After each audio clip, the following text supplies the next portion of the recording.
पुढच्या बातमीकडे आपण वळूया। सातारा जिल्ह्यात कोयना धरण परिसरात पडत असलेल्या मुसळधार पावसामुळे कोयना नदीवरील सगळे बंधारे ओव्हरफ्लो झालेले आहेत। कोयना नदीवरील निसरे तांबे हे बंधारे जे पाण्याने ओसंडून वाहत आहेत। कराड तालुक्यातील खुडशी डॅम पूर्ण क्षमतेने भरलाय तो ओव्हरफ्लो झालाय। सोलापूर जिल्ह्यातील माळशिरस तालुक्याला गेल्या 6 दिवसांपासून पावसाने जोरदार झोडपलाय।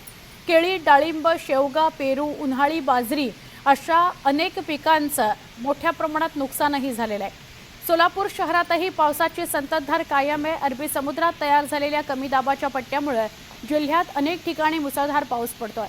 पुणे जिल्ह्याच्या बारामती आणि पुरंदर तालुक्यात गेल्या 5 दिवसांपासून पावसाची संततधार सुरू आहे। त्यामुळे शेतामध्ये सुद्धा पाणी साचायला सुरुवात झालेली आहे।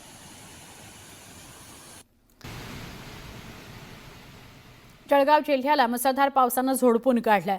पुणे शहरातील काही भागात सकाळपासूनच संततधार पाऊस आहे। उपनगरामध्ये आणि मध्यवर्ती भागामध्ये सकाळपासून ढगाळ वातावरण आहे। जळगाव जिल्ह्याच्या भुसावळ, फैजपूर या तालुक्यातील अनेक भागात पावसाने हजेरी लावलेली आहे।